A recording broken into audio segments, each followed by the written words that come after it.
Let us put our hands together and invite Ms. Tan Wei Lyn onto the stage.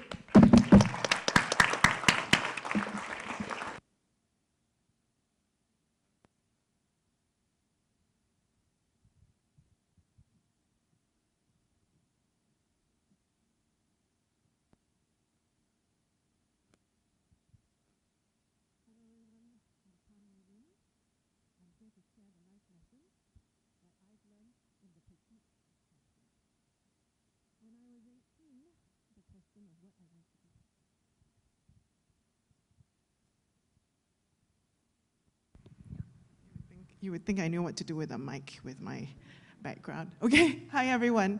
My name is Tan Wei Lyn. I'm here to share the life lessons that I've learned in the pursuit of my passion. When I was 18, the question of what I wanted to do with the rest of my life completely stumped me. All I really wanted to do was watch TV, eat chocolate, and sleep. Not necessarily in that order. Please note, the internet didn't exist then. I'm quite ancient. My one passion then was watching television, sitcoms in particular. It was the heyday of sitcoms. My favorite thing to do with my family, especially my father. We shared the same sense of humor. We would watch the shows together. There was only one screen then. No mobile phones, no tablets, just the television screen. Watching that one screen together helped forge a bond between my father and me. Ironically, it was these sitcoms that changed my life in ways that my father didn't intend for me to do. When I finished my A-levels, I did the usual personality tests my peers were doing, and they usually tell you what jobs would be suited for you. Doctor, lawyer, accountant. All those that were suitable for me were basically desk-bound. So, as you can imagine, I wasn't really looking forward to my future. So my father said to me, "You don't know what to do, you study law. So I was like, okay, sure, but if I want to change my mind, don't get angry, yeah? His reply was, okay, sure, but you won't change your mind. But I did. I finished everything that was expected of me. I did my law degree in the UK. I passed the bar in London. I came back to Singapore. I passed my exams here. I finished my pupillage. I got called to the bar, and then the very next day I quit. And I never looked back. This was life lesson number 1 for me, the importance of self-knowledge. Very thoroughly understand yourself, your strengths, and your weaknesses. Be completely aware of what you're giving up and what you're getting yourself into. Commit to it, research it, and find out everything about it before you walk away. In the last 3 months of my pupillage, there was an advertisement in the newspapers. So remember, I am ancient. No internet then. The training and recruitment of sitcom writers for the Television Corporation of Singapore, now known as MediaCorp. They were staffing for under one roof. The first local sitcom, the first episode telecast to ratings that are still not beaten today. Almost 30 years later, my father was their #1 fan. I signed up for the workshop, I submitted a script, and I went for an interview. A couple of days after I ended my pupillage, I said thanks, no thanks to the job the law firm offered me, and then I got the offer to join the station. I was elated. My father was perplexed, even more perplexed when he saw the salary they were offering me. It was a fraction of what a legal assistant would get. And then I wish I could say the rest was history, but it wasn't.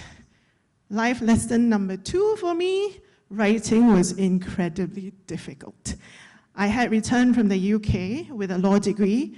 My writing was wordy, not Singaporean enough. I had to learn how to write dialogue, break down structure and storylines. I had to analyze everything I watched. A pleasurable experience that turned into work. I questioned myself. Isn't following your passion supposed to be easy? Shouldn't I just be good at it naturally? Shouldn't it be effortless? So this became life lesson number 2. Following your passion doesn't mean you're naturally good at it. In the media industry, you need to be clear on the trends and find new ways to surprise and entertain your audience. It's incredibly hard work, but passion makes hard work worth it. As much as I was suffering, there was tremendous satisfaction in overcoming the pain and producing something you're very proud of. In the year 2000, there was a new Rivals TV station that was set up. My then boss brought me over to join her. It was exciting times, crazy times, and then came the terrorist attacks of September 11. The economy tanked, and it was unsustainable to have 2 TV stations. So back I went to MediaCorp when the broadcasters merged into one again. When I went back, the only opening there for a writer was for variety programs. My first project was to interview a woman with, I think, 1 billion cats. I don't like cats. Cats don't like me. It was petrifying. I wasn't really interested in variety programs, so I quit MediaCorp 3 months later. My parents thought, yes, she's finally going back to the law. Nope. Life lesson number 3, be flexible and say yes to almost anything. I became a freelance writer. I opened my world up, took on any freelance work available. And one of them led me to being part of a writing team on Jack Neo's Just Follow Law. Yes, it would seem that my life was always somehow entrenched with the law. That led me to walking the red carpet in Taipei at the Golden Horse Awards when the movie was nominated for Best Script. It was the how did I end up here moment. A huge blur. I was interviewed, I was featured in the news. It was all a blur. A delicious blur. I had very good food when I was there, but still a blur. At this point, my parents finally gave up. She's never going back to the law. A year later, I was asked to return to MediaCorp to head the English drama department. I was now running the team as a showrunner. As a showrunner, I wasn't just writing. I had so much more to learn. I was handling $1 million budgets. I had livelihoods on my hands. I was petrified again. But I found myself breaking out of the shell I had fit myself into. Being a showrunner is torture for an introvert. You had to talk to people, lots and lots of people. You had to convince them to do things. And you have to convince them to be happy doing things. It was then that I realized this is how passion works. It fires you up to becoming a better version of yourself. I realized then that everything I had been doing up to that point had prepared me for this moment. So life lesson number 4, don't let fear of the unknown defeat you. Always be ready to step on and take on whatever pushes you out of your comfort zone. We were tasked to do long-form dramas. The first one was 123 episodes, 3.5 years long, Tang Lin, the longest long-form drama in Singapore history then. It led me to the next longest one, Kin, 854 episodes, and now Sunny Side Up for 484 episodes. Almost 10 years of long-form dramas. It was an exhausting marathon, but the rewards for me were immense. Which brings me to life lesson number 5. So many young people do this. At job interviews, one of the first questions I always get asked, do I get work-life balance with this job? But work-life balance to me is impossible if you don't have work. In our industry, the first few years are about honing your craft, being so good at what you do that it becomes second nature.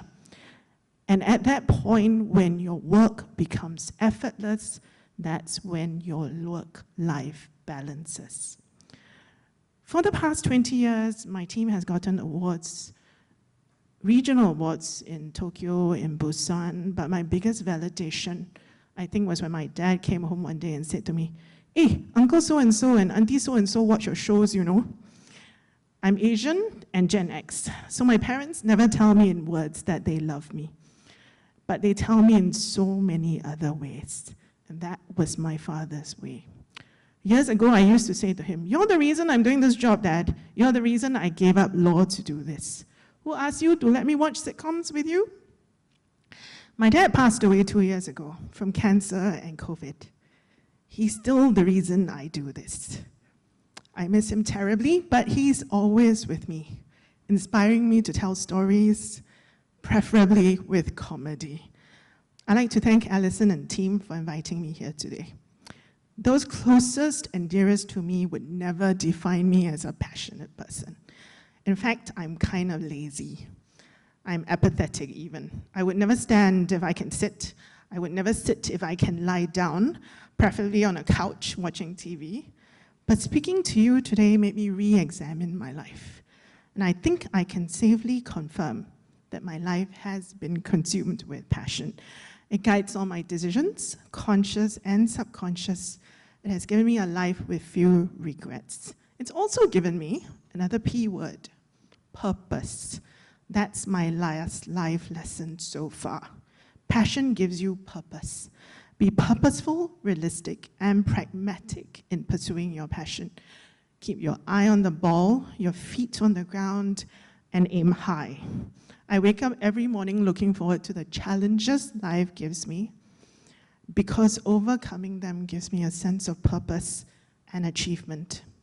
And this was all possible because of my parents' support, spoken and unspoken. I urge you all to think about what drives you and wish you all the joy of having something to be passionate about.